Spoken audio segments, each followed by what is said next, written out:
Fala pessoal, estamos aqui para discutir mais uma questão do Preparatório TEOC 2023. E hoje a gente vai discutir uma questão sobre câncer de pulmão com mutação driver. Na verdade, são duas questões.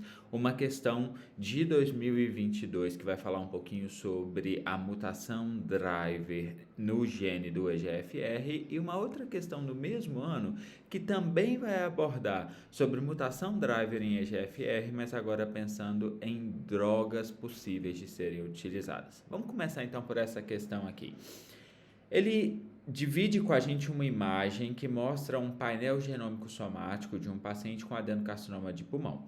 E o que ele encontra nesse painel somático é estabilidade de microsatélites, um TMB baixo de 3 mutações por megabase, e ele encontra algumas alterações genéticas que ele vai descrever, como por exemplo, a RFRP1, uma amplificação, RB1 splice e TPS3. Então, essas são alterações que ele encontra. Mas a primeira alteração, e a alteração que a gente tem que ter muita atenção, é a que ele está descrevendo no gene EGFR. Então, ele descreve que existe uma deleção do gene EGFR. Quando eu penso nas mutações do gene EGFR, eu tenho basicamente duas mutações que são consensuais, duas mutações, dois achados que são típicos de ativação da via do EGFR, que são a deleção do exon 19 e a L858R, que também é uma mutação ativadora do EGFR. Portanto, nós estamos diante de um paciente com câncer de pulmão que tem na sua pesquisa molecular uma mutação ativadora do gene EGFR. Ele vai perguntar, a partir deste resultado e quanto aos achados genômicos e estratégias terapêuticas, é correto afirmar que, letra A, instabilidade de microsatélite poderia ser tratado com inibidor de checkpoint. Então está escrito na figura, gente, status de microsatélite, estável. Então ele não é instável, letra A, incorreta. Alta carga mutacional e poderia ser iniciado inibidor de checkpoint. Carga mutacional baixa, não é consensual o número de corte para carga mutacional alta ou baixa, mas normalmente a gente usa ali o corte de 10 mutações por megabase, e esse paciente tem 3, então a gente sabe que 3 é baixa carga mutacional, pouco benefício de imunoterapia nesse cenário. Letra C, uma fusão envolvendo o gene EGFR poderia ser tratado com anticorpo anti-EGFR. Nada a ver, não tem fusão nenhuma. O que ele tem aqui é, na verdade, uma deleção do exon 19, e o que a gente vai usar é um TKI contra o EGFR e não um anticorpo anti-EGFR.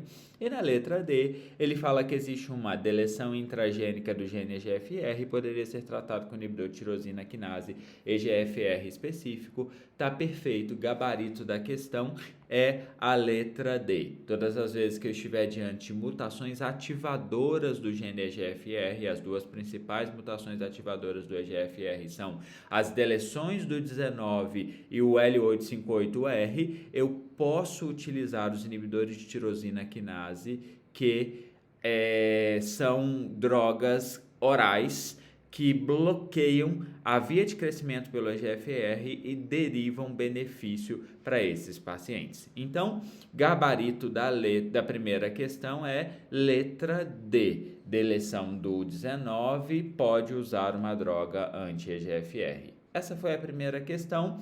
A segunda questão falava de uma mulher de 70 anos que ia ao consultório com quadro de adenocarcinoma de pulmão. Era uma lesão grande, metastática para a coluna, para os ossos, uma massa na adrenal. Ela tinha queixa de dor na coluna, emagrecimento e tosse seca. O ECOG era 1.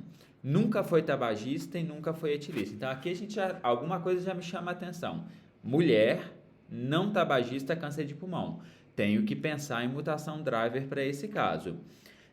Sua única comorbidade é a hipertensão e uso de losartana. Não tem alteração no exame físico, fez imunistoquímica para PDL1, que revelou um TPS de 100%. Interessante. Câncer de pulmão metastático, TPS 100%. A avaliação de ALK por imunistoquímica foi negativa, ALK negativo, então estou valorizando esse TPS. Foi detectada a mutação L858R no gene EGFR na biópsia líquida. O perfil molecular do material ainda está em análise. Em relação ao tratamento sistêmico de primeira linha, qual a melhor opção? E aí, gente, o que vocês precisam ter atenção? A questão está querendo te confundir. E isso acontece várias vezes na prova. Ele vai colocar um dado que é interessante, TPS de 100%. Quem é apressado, ao ver o TPS de 100%, vai querer marcar o quê? Inibidor de checkpoint, imunoterapia no tratamento. Mas essa paciente, ela tem uma mutação ativadora no gene do EGFR. Ela tem uma L858R. Portanto, esta paciente deriva benefício de tratamento anti-EGFR. O que a gente está vendo aqui, na verdade, é um câncer de pulmão EGFR mutado. Então, o tratamento dela é com droga anti-EGFR. Vamos ver as alternativas? Letra A, pembrolizumab. Está errado.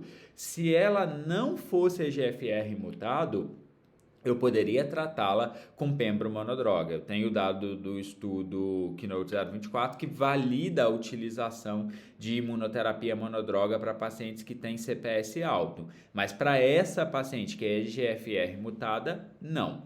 Letra B, afatinib. O que é afatinib mesmo? Nunca vi na minha prática. Afatinib é um TKI contra o EGFR, é um TKI de segunda geração. Ele foi validado no estudo Lung-LUX 3 e mostrou benefício na primeira linha de tratamento dos pacientes com câncer de pulmão EGFR mutado. Portanto, letra B, o gabarito. Vamos ver as outras. Letra C, aguardar o perfil molecular da biópsia tecidual antes de escolher o tratamento, não precisa. Ou o esquema do estudo Empower 150, carbotaxol, bev e atezo, não tem necessidade. Então, a melhor resposta de tratamento para essa paciente é letra B, afatinib, câncer de pulmão EGFR mutado, metastático, tratado com bloqueador do EGFR, aqui no caso, afatinib, um bloqueador de segunda geração. Podia ser um de primeira geração? Podia. Podia ser um de terceira geração? Podia. Tá? Então, sem dúvida nenhuma, uma questão super interessante sobre câncer de pulmão EGFR mutado.